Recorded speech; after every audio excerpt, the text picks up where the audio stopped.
Karachi News Cafe. Lata Mangeshkar was born on 28 September 1929 and dies on 6 February 2022. She was an Indian playback singer and occasional music composer. She is widely considered as one of the greatest and most influential singers in India. Her contribution to Indian music industry in a career spanning 7 decades gained her honorific titles such as Nightingale of India, Voice of Millennium, and Queen of Melody. She recorded songs in over 36 Indian languages and a few foreign languages, though primarily in Hindi, Bengali, and Marathi. She received several accolades and honors throughout her career. In 1987, the Dada Saheb Phalke Award was bestowed on her by the Government of India. In 2001, in recognition of contribution to the nation, she was awarded the Bharat Ratna, India's highest civilian honor, and is only the second female singer after M.S. Subbulakshmi to receive this honor. In 2007, she received Civilian Award, Officer of the National Order of the Legion of Honor.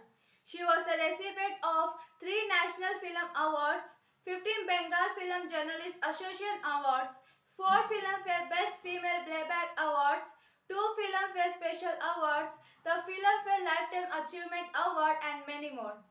In 1974, she was one of the first Indian playback singers to ever perform at Royal Albert Hall in London. She has sung for over 50 years for actresses from Nargis to Preeti Zinta, as well as having recorded albums of all kinds, ghazals, pop, etc. Until the 1991 edition, when her entry disappeared, the Guinness Book of World Records listed her as the most recorded artist in the world with not less than 30,000 solo, duet and chorus backed songs recorded in 20 languages between 1948 and 1987. Today, that number might have reached 40,000. She was born the daughter of Lata Mangeshkar, who was the owner of a theatre company and a reputed classical singer in his own right. He started giving Lata singing lessons from the age of 5, and she also studied with renowned singers Amman Ali Khan Saheb and Amanat Khan. Even at a young age, she displayed a God-given musical gift and could master vocal exercise the first time. Ironically, for someone of her stature, she made her entry into Bollywood at the wrong time around the 1940s, when bar singers with heavily nasal voices such as Noor Jahan and Shamshad Begum were in style. She was rejected from many projects because it was believed that her voice was too high-pitched and thin. The circumstances of her entry into the industry were no less inauspicious. Her father died in 1942. The responsibility of earning income to support her family fell upon her, and between 1942 and 1948, she acted in many has 8 films in Hindi and Marathi to take care of economic hardships. She made her debut as a playback singer in Marathi film Kirti Hazal in 1942, but ironically the song was edited out. However, in 1948, she got a big break with Ghulam Haidar in the film Majboor in 1948. And in 1948, saw the release of 4 of her films, that is Mahal, Dulari, Barsat and Andaz. All 4 of them became runaway hits, with the songs reaching the heights of what was until then unseen popularity.